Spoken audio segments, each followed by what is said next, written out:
helped me build a wrestling team at Rockledge High School in the late '90s. So we've had some time together. But then he went off and decided got a calling to go to another continent. So then he goes down. So Dan's going to talk to us today. I think about probably, I used to tease him about, I said, I can't imagine you out here climbing radio towers because he's working radio stuff. And he's like, oh, yeah. Well, he's going to tell us about some of those thrills and spills probably today, I imagine. Anyway, Dan Dooley. Dan Dooley. Thank you, Robert. Where do you want me, Bill? You're good anywhere. Okay. It's great to be back at F.U.E.L. It's been, I think, Bill sent me something. I think it was 2019. I think it was 18, actually. 18? It's longer than I realized. But it's good to be here. Those of you who don't know, I've been in the county since '86, taught elementary school at Fairglen over in Cocoa for 15 years. Before the Lord in 2004. Want to call out some names? Sure, don't want to interrupt Ron. No problem. Ron, okay. So sorry, everybody. No problem. Yeah, pass out chicken. They're much more interested in the food than the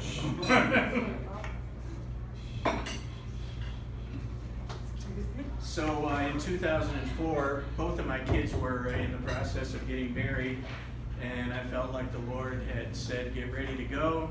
Wasn't sure what that meant. We had a big conference over in Calvary Chapel, Merritt Island with a couple of high-ranking officials from the Africa Inland Church centered in Kenya. And speaking to the bishop and 7 of his guys one night, I told him I felt like the Lord was doing something in my heart. I had been involved in teen missions back in the 70s and the 80s. I had taken a number of teens overseas. And the bishop said, what would keep you from coming to Kenya? And I said, well, I kind of feel like if the Lord said Kenya, Bishop, that I would do that. And I'm thinking, he's thinking, yeah, I've heard that before. So I met with my pastor, we prayed together. He said, hey, I'm looking for someone to fill in a ministry position here in the church. I said, no, that's not it.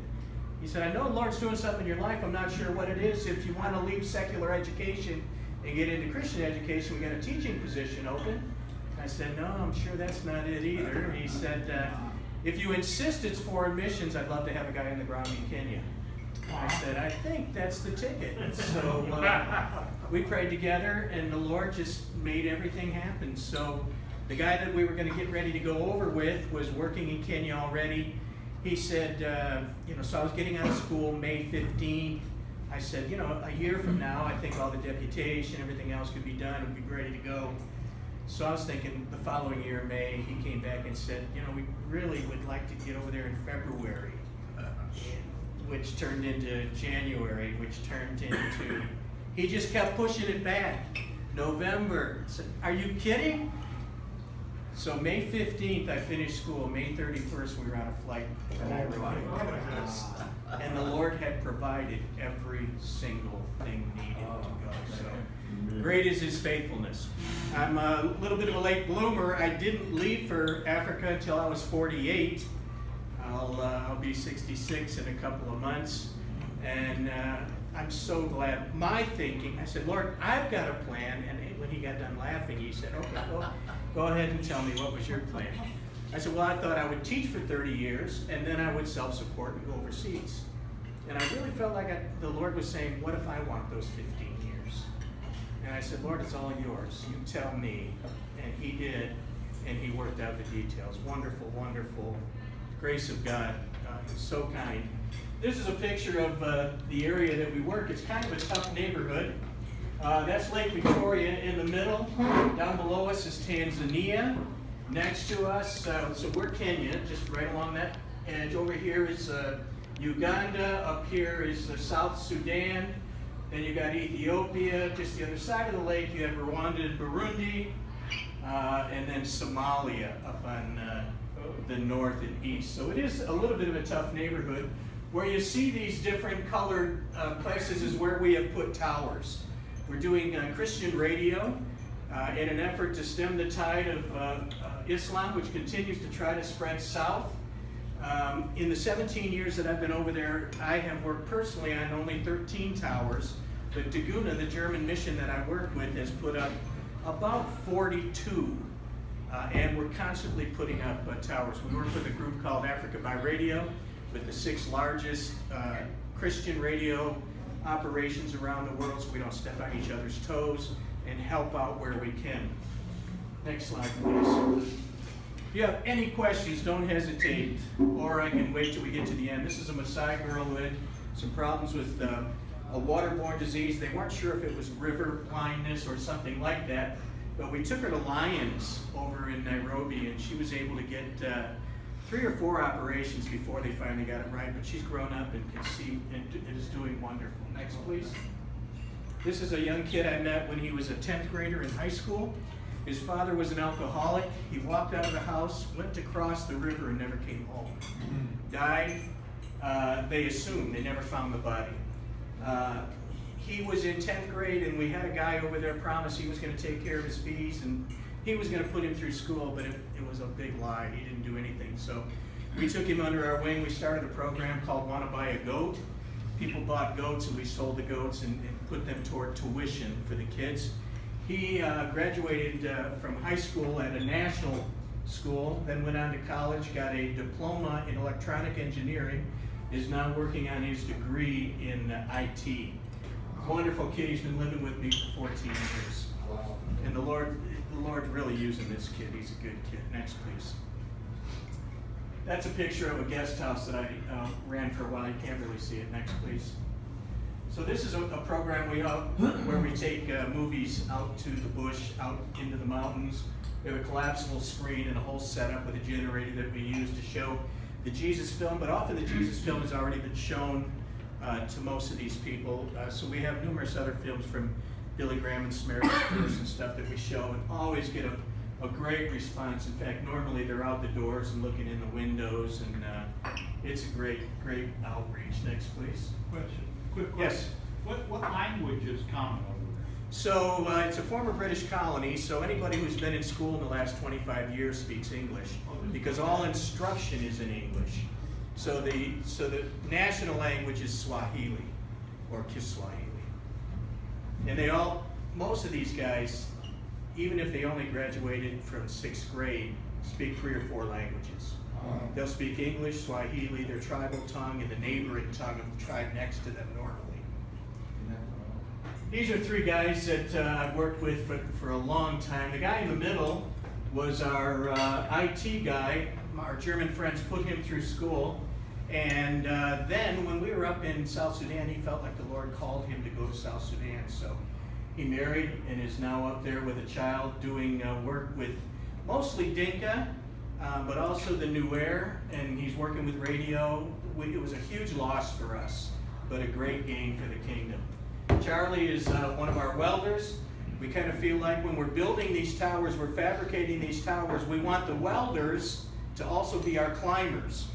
Because if you're going to climb that tower, you're going to weld it right. So he does. This is Benjamin Monty. He is one of the brightest guys I know. He is now in charge of our ministry through Daguna. He's the director. He's an IT guy. He can do any project, anything. We sent him over to the States to get some training. And then while he was getting some training, they put him on a project and they took me for a tour. When I came back, their engineer pulled me aside. He said, "You keep this guy. He found the problem with this transmitter before our guy did."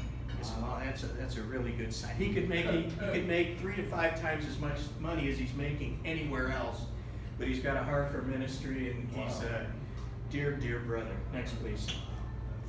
So this is a pastor that we bought a bike for because he had a ministry in 3 different churches.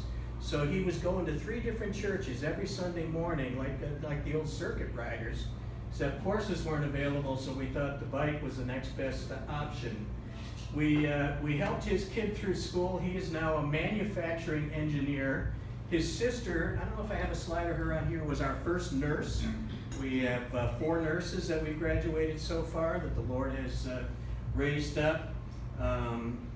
And this pastor is a sweet guy with a great heart. In fact, his area, his tribal area is in the south of Kenya. He's living up in the north with a different tribe to get a feel for missions. And it's a different mission field when you're working one tribe into another. Next, please. Oh, Dan, Yes. the roads are pretty rough still now, or they smooth them out? So you can ride his bicycle. So the Chinese are building a pretty nice network of roads over there. They're doing a great job, but at a price. But most of the roads are still, rough and rocky. This is a picture of some kids, local kids at a school. We take balls and jump ropes and coloring books and different stuff like that. And this is in my local area. Next, please. These are some local guys when I was running this guest house. 3 different tribes, actually 4 different tribes. This guy was from South Sudan. He came as a translator. These other 3 guys are all from my local area, and we have helped them all through school and also took them through discipleship, and they're all serving the Lord. I'm happy to report. Next, please. This is the baby that guy came to translate for his mother.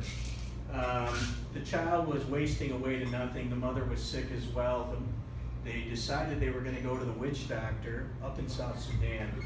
And the grandmother said, no, we're not allowing that to happen. She started praying. They were able to get a hold of AIM, Africa Inland Mission, who has a flying arm, AIM Air. They brought the child and the mother down, got them all doing well. The mother since has died, but the child is now about 10 and running around like nobody's business. The Lord really did a work in this kid's life, and we're trusting He's going to use her and her testimony. Next, please. So this is a group of about 40 ladies.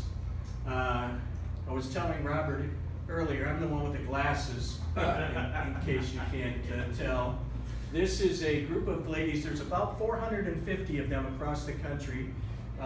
They are lady disciples who come in and work at the hospital for a weekend, and we try to equip them with different things, Gideon New Testaments, coloring books, other things like that, and give them time in the wards, and we do bed evangelism. We also do an open-air meeting in the village, and they come periodically, and so we get an opportunity to teach and pour into them. This lady in blue here is Mercy, and it's her ministry, and she does a great job with these ladies. These ladies run schools and orphanages and all kinds of things all over the country. Next, please. This is some of the gear that we were getting ready to put on a plane when we were getting ready to head into Sudan. So sometimes we add on to towers and take them up a little higher if we have a problem. So this is just some of the gear that we could get into. This is one of the pulleys that we put on top of the frames. These are each sections. They're about 10 feet long, and those are what we use to build the towers. We do it all by hand. Next, please. This is the airstrip in South Sudan. Whenever the pilots come in, first they have to buzz the field to make sure all the animals are swept away, and then they come back through. We landed a DC-3 here with the entire operation, the tower, the tools, everything that we needed for a week, and then we loaded onto donkey carts and took them out to our residence. And we put up the tower in 3 days, and then they sent a small plane back just to pick us and our tools back up. Next, please. If you need to go across the river, there's the transport. Next, please. You know, there's no roads to get into where we were putting up these towers. The roads or the bridges have either been burned or blown up during the war between North and South Sudan. That was in South Sudan. This is one of the first towers I worked on. I actually gained my reputation here. So these 4 of us were holding on to the rope like this, and the guys up top, we're pulling a section up, and a guy leans over and he drops a spanner out of his pocket. And he yells, "Spanner!" These 3 guys scatter, and I'm like this. Oh, man. Fortunately, I had the girth to be able to hold on. Soon after, those 2 guys scrambled down and had a meeting with these other 3 guys. And after that, they wanted me on every one of the lifts. So I didn't realize what had happened until I met some people from Germany. "Oh, we know all about you." I said, What does that mean? Next, please. So you can see, we pull up, and the rope comes down the center, and this at this point looks like about 150, 170 feet. We do 275 feet, and then next, please. I think I've got another. This is a pressure test. So we go up 40 feet, and I climb up and shake it a little. If it holds me, we can go all the way up. And I don't go much higher than that. Next, please. So this is what one is looking like as it's getting closer to the top. No, that is not me up here. Be assured. That's an 8-bay antenna that we put on here. We normally have 6 to 8 guy wires. So we send out a team a month before we go, and they sync 1 for the tower and then 2 on each angle for the guy wires. So we put a cubic meter of concrete in there to hold these things, and so it normally takes about a month to cure. Then we send the team in to go and put the tower up. Is it a twist thing? That when you pull the tie ropes down, that goes into the concrete? Oh yes, you do have some of those. Yeah. Carbuncles. Yeah, carbuncles, yeah, that's what we used to call them. Yeah. Next, please. So this is a discipleship school at Daguna, a German mission that we work with. We send normally Maasai girls because they're the biggest part of our school ministry. They have 10 weeks of discipleship together with these folks over at Daguna, and then they do a couple weeks of practical ministry where they'll go out and knock on doors, they'll run Sunday schools, they'll do all those kinds of things. Next, please. These are 2 of the graduates. Good guys, both again serving the Lord still, I'm happy to report. Next, please. This is the same guy over there with his sister. We have taken 5 of the kids in their family through. The father was a drunk up until 2 years ago. He was my age, going to be 66. He had been one of the town drunks for a good 40 years. And he got rambunctious one night and threw a panga, a machete, at his wife. Fortunately, it didn't hit her, but she said, "That's it, I'm done." So this son came and we talked. We said, "Let's ship her to her mother's, and then we talk with your father when he's ready to talk." So a couple weeks, he was ready to talk. Mom wasn't around, nobody's cooking his food, nobody's looking after him. And we said, "She's not coming back until you get some help. We've got a program, it's called U-Turn for Christ. It's on the other side of the country. I don't want you anywhere near home. It's 10 months. So why 10 months? So yeah, it's an introductory 3, and then that's 7 of discipleship. So you'll come back a new guy, and he did.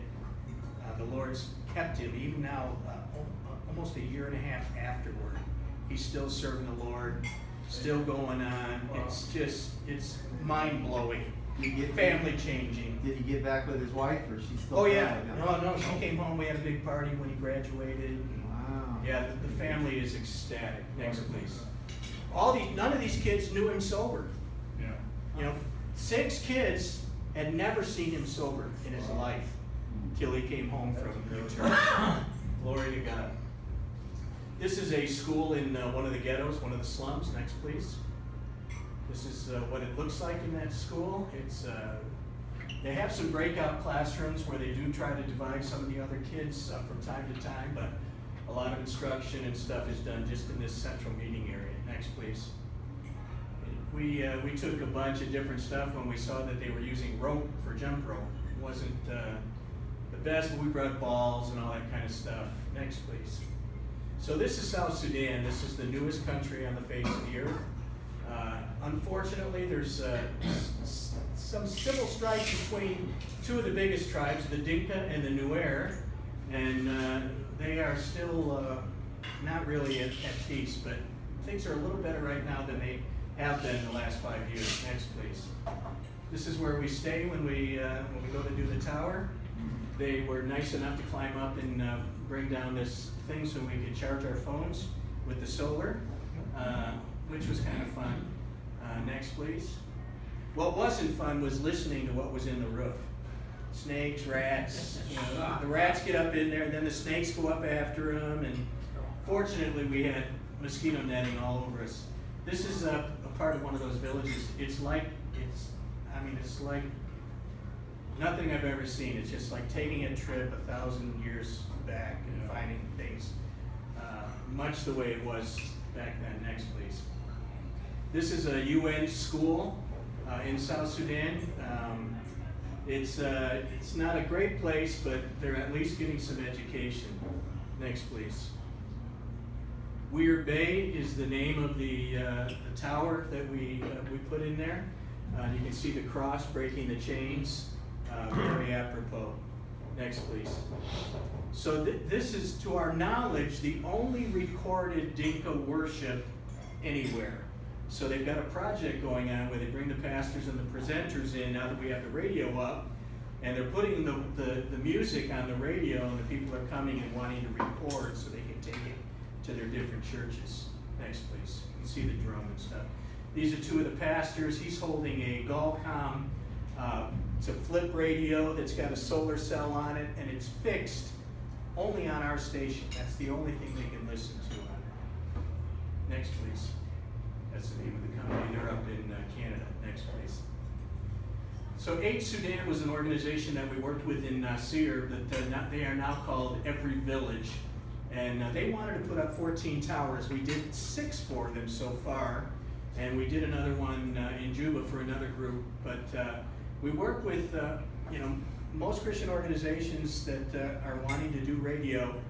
We'll go in and try to help them out in any way that we can. Next, please. These are just some of the local kids that we worked with over the course of the week. Next, please. These are some of the guys. So when we go into an area, we have to hire guys to do the pulling. I'll anchor the rope, and then I'll get 8 or 10 guys, because once you start pulling that piece up, and you have the guy wires, and you get higher you go, the longer that guy wire is, right? Those things, like the top of that thing is just bending a little bit. So we got 8 or 10 guys. These are some of the guys. And these guys, before they came and worked with us, they would be the warriors. These guys were the ones that were fighting against the North. These guys would go over to Kenya, vacation in the refugee camps, then come back and go to war. Every one of them had a story about what had gone on, how about their family, how many they lost. Tragic stuff. Next, please. So this is a group of folks. This is about 9 years ago. We had a missionary retreat for folks to bring the families, get a breather, spend some time together, see what's going on, get caught up. So 9 years ago, I'm up there with the glasses again. The guy in front of me, no. The guy next to me, his wife, and the girl are the only 4 missionaries left in 9 years. The rest of them have, this couple right here are up in North Africa. They're doing mission work. The rest of them have come home.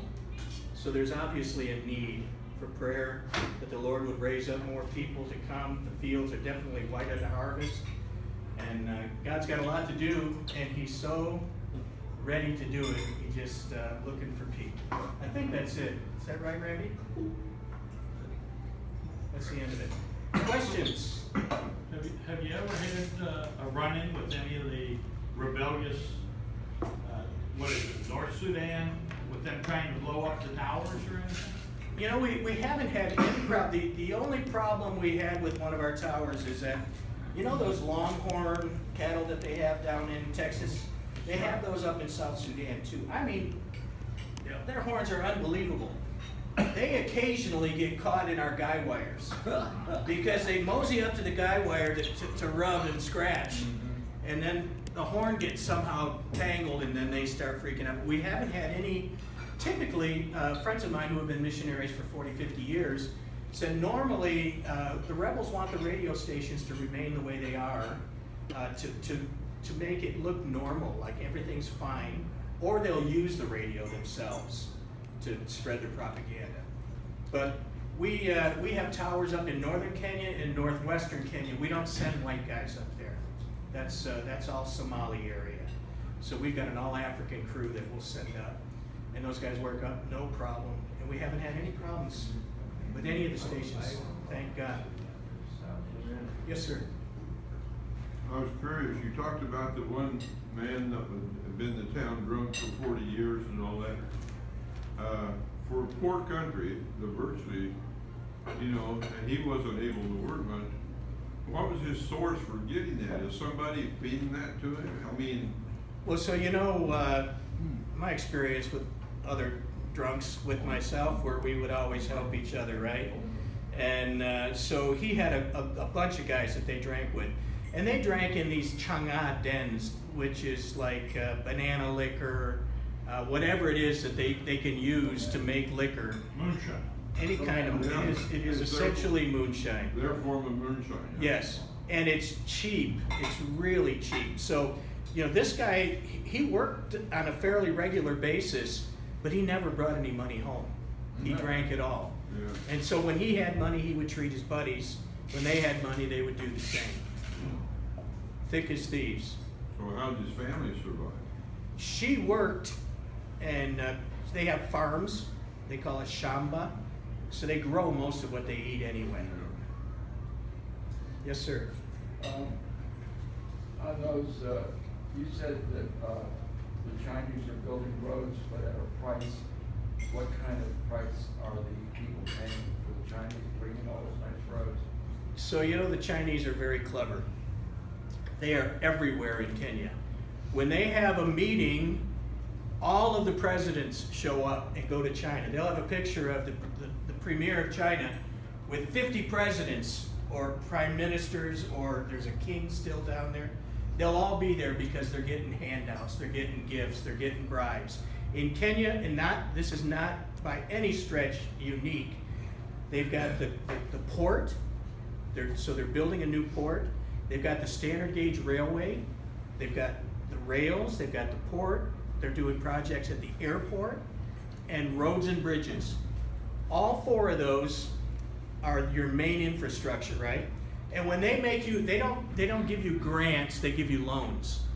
But you never see the money. So they never give a big check to the president of Kenya because they know it won't go to the project. They pay their people themselves, so they bring in a lot of their own people, and then they hire Kenyans to do the coolie labor. But their guys are in charge of the projects, and they do a nice job. But what happens is there's going to come a time, and it's already happened in Zambia, where the first bill was due. Well, we don't have. They take the airport. They'll take the roads, turn them into toll roads. They'll take the port, generate revenue, and also get all of their stuff in. They're doing that all over Africa, and not just Africa. They get But- all the resources too that they need. Say it again? They get all the resources they need. Yeah. Rare earth or anything else. They also presumably can use that for staging areas if they want their Navy ships and so on. They're doing it in Costa Rica, Iran, Italy it was largely responsible for the blow up of COVID in Northern those Italy. hotspots. Exactly. Yeah. They've invested somewhere around $65 to $70 billion in the Caribbean, and they take the mineral resources, they take any of the permits to the oil, any of those resources. So Well, that's exactly what they've got. Every angle covered. So they're impoverishing the local people while they're claiming to help them. yes, And they're taking over their own resources, so they don't even own their own country. So 15 years ago, you didn't see much Chinese activity in Kenya because everybody was still looking west, looking to the Brits, looking to the Americans, the Canadians, even the Japanese would do a lot of projects, the Indians would do just a little because there's such a huge Indian presence there, but they always tied behavior to the money. So you've got to watch out for your human rights, you've got to look at this, you got to look at, and they got tired of having to, dot those T's or dot those I's and cross those T's. They said, let's look east. So they went primarily to India and China, and mostly to China. And now China has a stranglehold on all Are of they Africa. teaching the Chinese languages there? There is a big movement for kids in Kenya to learn Mandarin because they can go to China and do business. So they're opening up those avenues as well. They need Kenyans who speak Mandarin to be, in positions of power. They've tied up a lot of commercial fishing rights in South America. Oh, they're very clever, yes, sir. What is, Where is, what country is south of Saudi Arabia? Is it Yemen or Sudan? South of, Saudi Arabia, yeah, Yemen. Yemen, or? Yeah, Yemen is over in the Middle East, and Right. South Sudan is below Okay. Sudan, which is next to Egypt, Right. and then Ethiopia. What are these UN schools teach? What do they teach? So, you know, again, this is my opinion. The UN, for the most part, from what I've seen, are relatively useless. They spread disease because they muscle in on the women. They set up, so friends of mine had a big compound in Congo. The UN came in, set up their base there. The head of the UN contingent is living in my buddy's old house, and they built a mosque there on the property, on the old mission compound for the Pakistanis who were coming and working there. So they're actually aiding and abetting the Muslims in spreading Islam.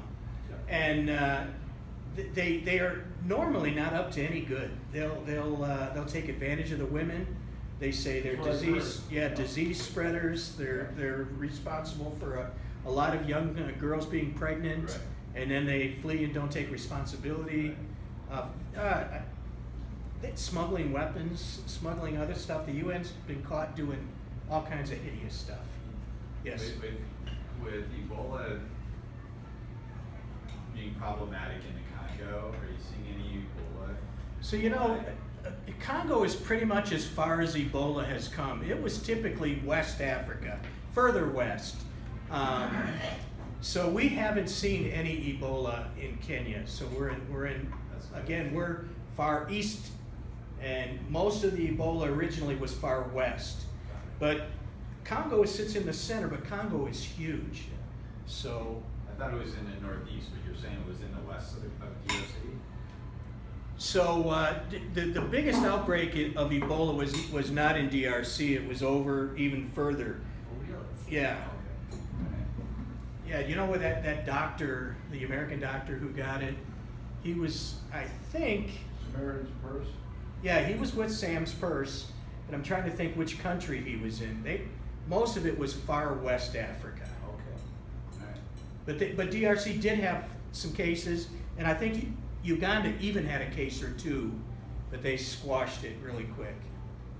Yes, sir. This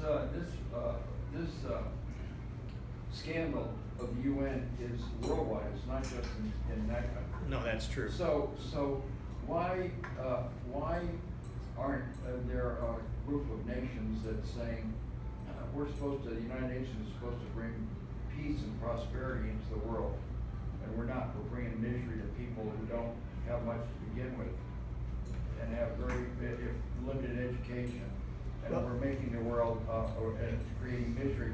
Why aren't there people? You know, we have this organization called Veritas, and they go in and they do undercover work to find out the corrupt parts of our government and other things, and they tape record it. Why isn't any of that being done to show how corrupt the UN is and how much misery it's adding to people who have nothing? Well, first of all, that's way above my pay scale, and to be even dealing with questions like that. I think a lot of people are cognizant of the fact that the UN does a lot of creepy stuff, but you don't see it out there. You don't hear about it. They've got. Well, of course, they're covering it up. But the question is, aren't there enough decent people that say we don't want to add misery to these little people's lives that have very little to begin with? 60% of the U.S. funding comes from the United States of America. That's what I'm. And the headquarters is in the United States. Right. So I've seen the waste, the impregnation of teen girls and so on in Haiti. So I can speak to a lot of that, and the UN is just a bit more broken than the U.S. foreign aid system. Just a little. So yeah, just a little. Okay. Any other questions about? I had a sheet. I wanted to make sure I hit on all these. So Biblia Huseman Truth FM, that's the radio. WBAG is our school sponsorship. Not Forgotten is the old folks. We take food and I'll give you a quick. This is funny. So we take food and blankets to these folks. So I live at 7,000 feet. So even though I'm 2 degrees south of the equator, hot days, cool, lovely nights. It's 55 at night. The wind's coming down from 9,000 feet to our 7. So it's actually lovely. Kijabi, the mission where I live, was set up 110, 115 years ago by African Inland Mission because it was going to be above the malaria line and it was right near the railroad. So that kids could come to the school and they could put them on the railroad and send them back to their parents. So it's beautiful, lovely spot. So because a lot of people live in the hills nearby, the blanket situation became very apparent to us from a friend. So we bought blankets and food, and then we did this 2 or 3 times before some people came up and me said, you know, I appreciate the food and the blankets, but I can't eat. I don't have any teeth. And then 3 more people show up and do this, and so I talked to the guy. I said, let's look into it. We found out both where he is and where I am, like $150 we can get him a full set of dentures. So we prayed and said, I can do that. Let's do it, and then we'll think about it. Next time we go, 3 months later, this gal who came to me is leading worship. And she's, big smile, and all these other people are flashing teeth at me. And so appreciative, so thankful. It's never thought in a million years I'd be going over to Africa and buying dentures for people. But what that did for their self-esteem, how they felt, and just being able to eat again was tremendous. Discipleship, we send these kids for 10 weeks. Gentle Bell School, we work with a school administrator. They've got a great school. We send quilts to them. We take funding for some of their orphans. We have 3 hospitals in my area, so we work with the Lady Disciples. I'm on the board of a group called F.U.E.L Uplift Foundation, which has about 50 kids from the slums. We get them in school, take care of their needs. Where are we at with time? You're good. The answer is I don't know. Okay. F.U.E.L has about 50 kids that are sponsored in school. During COVID, the money that was going to be used for school was used for food and upkeep of the families. They're sponsored by Swiss, German, Dutch, and a few Americans. It's a great program. I told you about Africa by Radio, all these big radio groups. Oasis for Orphans is another group I work with, a friend of mine runs. They've got about 120 kids in 3 different schools and children's homes. They take care of all of their needs. They have their headquarters is over in Chicago. They run an Oasis for Orphans marathon every year, where people get sponsorship and then send the money for the races over there to take care of these kids. And then U-Turn for Christ, drug and alcohol rehab. I think I got everything. Yes, sir. Getting back to what your specialty is, what type of radio equipment are you using? Are we talking AM, FM, or are we talking UHF, VHF? It's all FM. All FM? Yeah.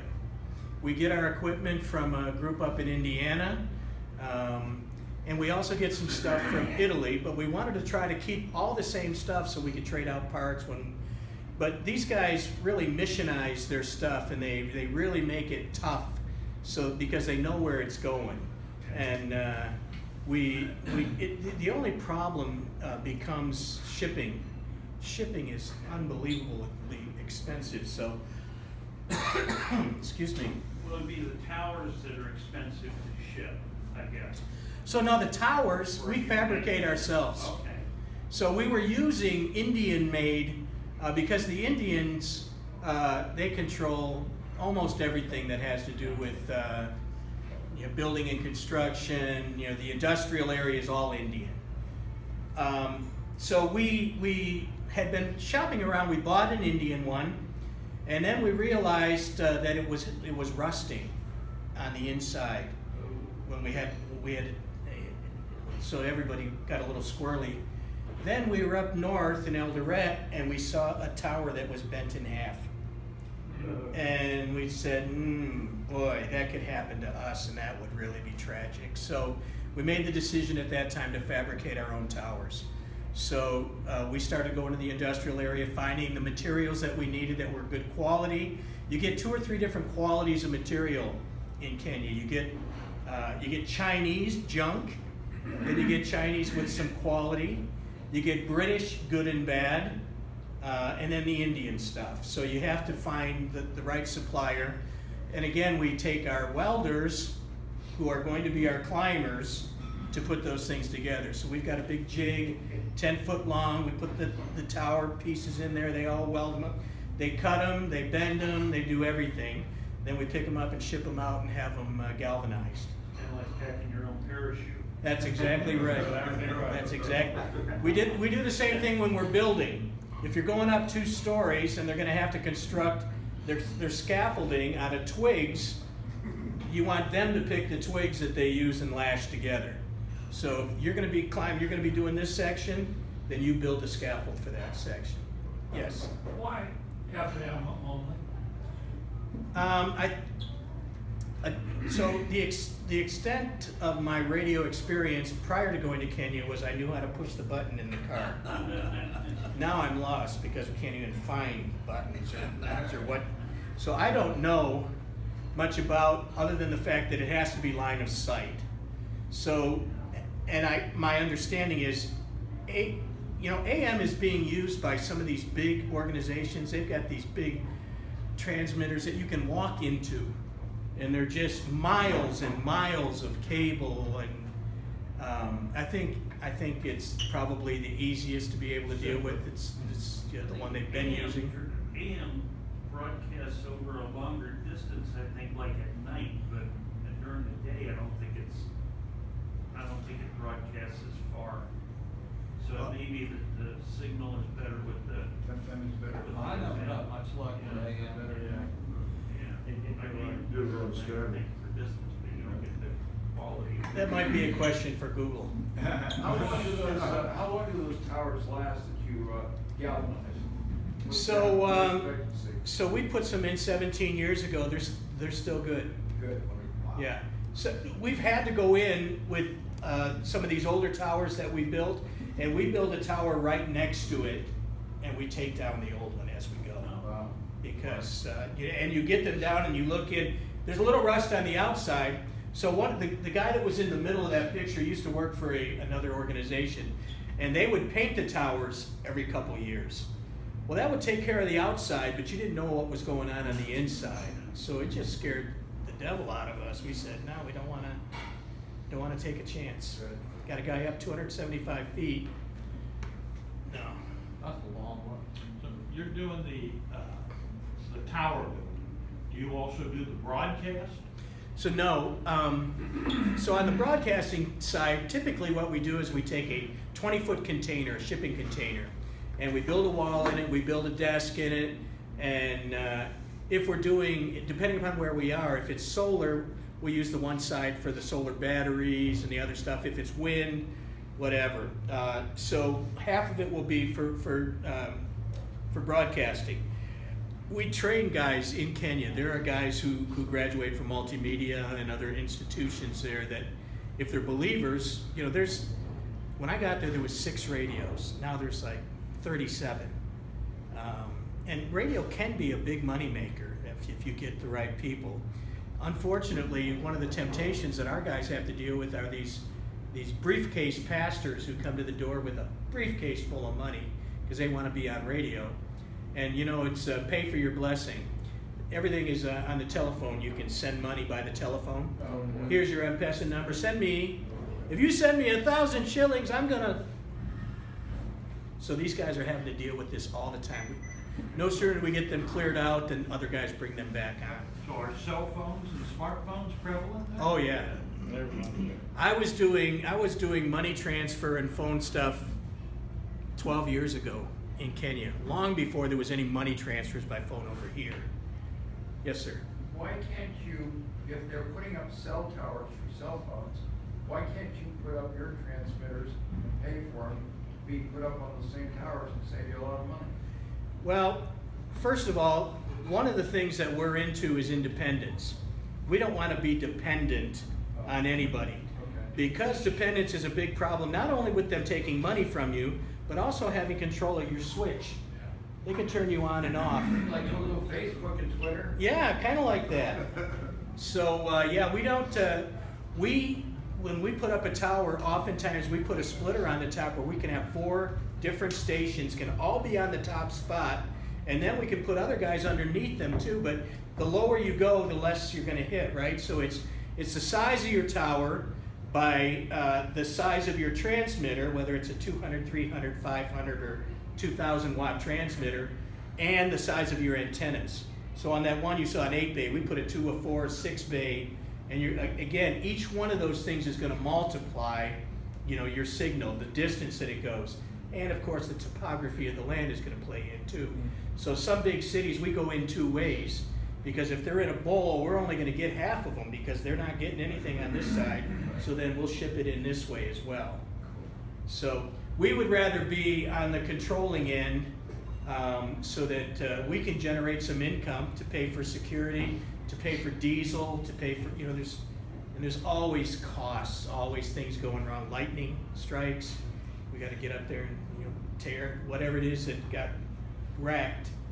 But we'll run copper down into big, thick copper, and we'll run copper out to the guy wires and try to just make that lightning spread as much as possible. And pray and trust the Lord's got it covered as well. What education do you have available for people generally, and what are the 3 biggest employers in your area? So Kenya is not overly industrialized. Most of the stuff they do is they put stuff together. There's no car plants. There's no, you know, you ship parts to them and they put some Indian trucks together and some other stuff like that. Tourism is huge over there. Farming is one of the biggest things that people make a living. In the last 10 years, flower growing has just blown up. They ship flowers to Europe. A lot of agriculture gets shipped overseas as well. Yes, sir. I was wondering, these welders and turned into climbers, are those American craftsmen that are on mission as well, like you, or where do they come from? No, most of these guys are Kenyans that have been trained by our German counterparts. Oh. Because most of the Mzungus, the white guys, are older and not up to climbing 275 feet in the air. So, Randy? What's the average cost of a tower?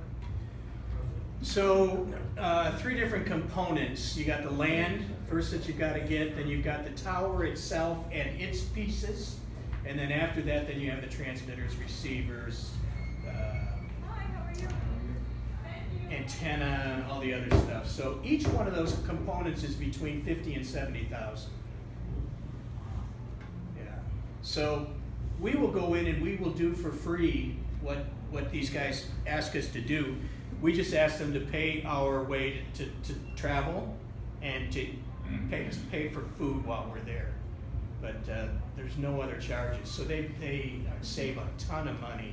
And the expertise that they get out of these guys at Daguna, who are, so our lead guy, Benjamin, thoroughly trained and brilliant. His assistant is a Swiss guy who's an engineer himself, and they both will climb, but we have other guys that are climbers as well. But we really want the guy that welded to be part of that team, because then we know he's been conscientious about what he's done. You had mentioned that you run copper, and I know that in my experience. Say it again? You guys mentioned you run copper. Yeah. In my experience in Africa, copper is pretty valuable and it gets stripped out easily. You guys have issues with that? So we did have an issue with that. With that very same tower that you saw me with the picture with the guys like this, Right. we put in the ground, so we dig down 6 feet where you can, and we laid the copper in there. And because we were coming back and had some other things to do, they didn't fill it all in. They put, a couple feet of dirt on it. We came the next day, they had pulled it all out. So they just pull it up, they cut it, and they put it in a bag and they throw it over the fence. And then they sell it for pennies. We tried to find where it was. We went to junkyards, we found it all already cut. And it was obvious it was ours. And black cotton soil on it, fresh, beautiful copper. Yes. Who actually owns the towers? So the Africa Inland Church is our covering. That's who we work under. And most of the ones that I'm working on are owned by the radio department of the Africa Inland Church. But the other groups that we work with, they own the land, they buy the tower, they buy everything, and it's theirs. When we go, we're done. We have no investment other than sweat equity and. So is there a feasibility, this may be a long shot, that the Chinese who are building a debt up, you know, that the country owns, or China owns them basically, could the Chinese end up owning these towers? Anything is possible with the Chinese, but I'm not betting on it. I think, you know, there's so many issues, so many things that could happen. But now, as long as there's still private land, private ownership, church has rights, I think it's a safe bet. That's why we continue. Can you say a prayer for us? We're kind of way over. You guys are welcome to ask questions. He asked you how much time you have. I honestly didn't know. I was in the role. We're Well, not. let me apologize for going late, and let's pray. Father, thanks for the opportunity to get together in fellowship, and Lord, as iron sharpeneth iron, we want to be the best that we can be for you. We thank you for the work that you're doing in Kenya. We thank you for the work that you're doing here in Brevard County, Lord. You're doing wonderful things, and you're looking for vessels that are available, and we are those vessels, Lord. Use each and every one of the guys here. Have your hand upon them, safety for their families. We thank you again for the opportunity to get together and share in Jesus' name. Amen. Amen. Thanks, guys.